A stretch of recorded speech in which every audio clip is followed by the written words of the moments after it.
C'est parti. Oh. Attends, laisse-moi le faire, s'il te plaît, s'il te plaît. D'accord, vas-y, mais fais vite. En voiture, Simone! Pilote automobile, Simone Louise de Forest est l'une des premières femmes à avoir obtenu son permis de conduire en France. Participant à des courses de rallyes, elle est à l'origine de l'expression « En voiture Simone ». Bien, je te raconte son histoire. Et je serai là aussi! Fille de Marie-Suzanne-Élisabeth Langevin et d'Edmond Pinet de Borne de Forest, capitaine de cavalerie, Simone Louise Pinette de Borne de Forest naît le 7 mars 1910 à Royan, sur la côte ouest de la France. Issue d'une famille plutôt aisée, elle passe ses premières années au château Fontorte. Un château sérieux? Elle se met plutôt bien, la Simone. L'automobile est alors une invention récente. En 1886, Carl Benz invente le tricycle 1, un véhicule à 3 roues propulsé par un moteur. Ensuite, en 1888, son épouse Bertha Benz part au volant d'un tricycle Benz 3 pour un périple de 106 km en Allemagne à Menachem. Malgré l'absence de route automobile, un voyage qui fait d'elle la première personne à conduire une automobile sur une longue distance. Bien que réservée aux personnes plus fortunées, l'automobile se répand rapidement. En 1905, la France compte ainsi 21 523 véhicules. La jeune Simone s'intéresse elle aussi à cette invention. Elle n'a que 12 ans lorsqu'elle conduit pour la première fois au volant de l'automobile de son oncle. Super responsable, tonton. Non mais en même temps, quand on vit dans un château... Tu veux bien arrêter de m'interrompre à tout bout de champ, s'il te plaît? Ben c'est moi qui mets l'ambiance, hein. J'échauffe le public, là. Bon bref, quel genre de parent laisse conduire une gamine de 12 ans? Après s'être virée avec son oncle, aussitôt prise de passion pour la conduite, la jeune fille passe son permis de conduire à 19 ans, en 1929. Elle est l'une des premières Françaises à obtenir sur les traces de pionnières comme Duchesse d'Uzès ou de Camille Dugast. Attends, tu nous avais pas dit que c'était la première femme? Non, j'ai jamais dit ça, j'ai dit que c'était l'une des premières femmes. Mais c'est de l'arnaque, ça, monsieur!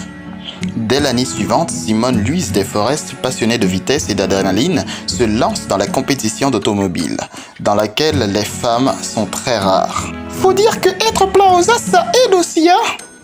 Les femmes conduisent peu de manière générale et leur participation à des compétitions est d'autant plus rare qu'elle est souvent reprouvée par la bonne société. Simone a la chance d'avoir pour sa passion le soutien de sa famille et notamment de sa mère qui ira jusqu'à lui servir parfois de copilote. Et un petit coup de 100 millions de billets dans la poche, et... La jeune pilote débute la compétition par la course de côté de la baraque, puis par le rallye automobile de Paris-Vichy en 1931. Avec sa mère à ses côtés, elle devient alors une pilote professionnelle, enchaînant les épreuves sur les circuits de rallyes. Jusqu'en 1957, sans aucun accident, en près de 30 ans de carrière, Simone ne joue pourtant pas la carte de la sécurité. En d'autres termes, elle n'hésite pas à mettre le pied au plancher, si je comprends bien. C'est ça. L'année suivante, Simone s'associe à Odette Sicot. Deux pilotes terminent 36e au classement général, 3e de la Coupe des Dames, derrière des équipages au volant de voitures bien plus puissantes. Comme par hasard quand maman n'est pas là. Morale de l'histoire, ne jamais abandonner votre mère copilote et friquée en plus. Elle ne l'a pas abandonné. Bon, ok.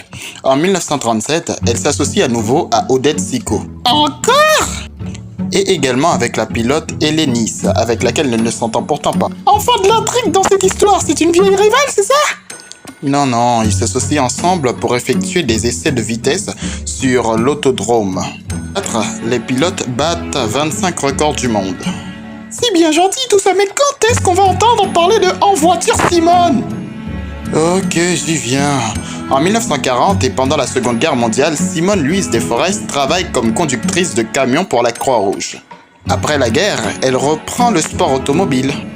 Elle participe au championnat de France des routiers, au Miles Miglia en Italie, avec Annie Bousquet, aux 24 heures de SPA, aux 1000 km du Nürburgring, et à nouveau au rallye de Monte-Carlo. Elle poursuit ensuite une carrière impressionnante jusqu'en 1957, lorsqu'elle achève une carrière vierge de tout accident et qui lui vaut l'admiration de plus grand pilote de son temps à l'âge de 47 ans. Après sa retraite sportive, Simone se consacre à l'auto-école qu'elle a été l'une des premières femmes à fonder en 1950. Elle y enseignera pendant 25 ans, toujours autant adepte de vitesse, de mobile et de machines. Elle se passionne également pour l'aviation et obtient son brevet de pilote en 1973. Simone se marie avec Ernest Bernard à l'âge de 63 ans. Elle meurt en novembre 2004 à l'âge de 94 ans. Simone Louise Desforest est donc à l'origine de l'expression « En voiture Simone » ou en plus longue « En voiture Simone, c'est toi qui conduis, c'est moi qui klaxonne ». L'expression est popularisée par le présentateur Guy Lux dans l'émission Interville, lorsqu'il lance « En voiture Simone » à l'animatrice Simone Garnier. Alors, t'es satisfait? Honnêtement, je m'attendais pas à ça. Je m'attendais à une vieille femme toute ridée, mais elle est forte, la Simone. Elle est aviatrice, elle est pilote de course. Et elle est la première femme à avoir eu son permis de conduire sans accident. Waouh! Bref, c'était le narrateur. Je voulais vous raconter l'histoire de Simone Louise Desforest, qui est une grande femme, une aviatrice, une pilote hors pair. Et je voulais vous montrer que, il y a de grandes choses que vous ne savez pas et je suis là pour vous les apprendre. Alors pensez à moi quand vous allez utiliser cette expression. En voiture Simone. Alors, c'était le narrateur. Attends, s'il te plaît, je peux le faire avec toi? Ok. C'était le narrateur. Ciao!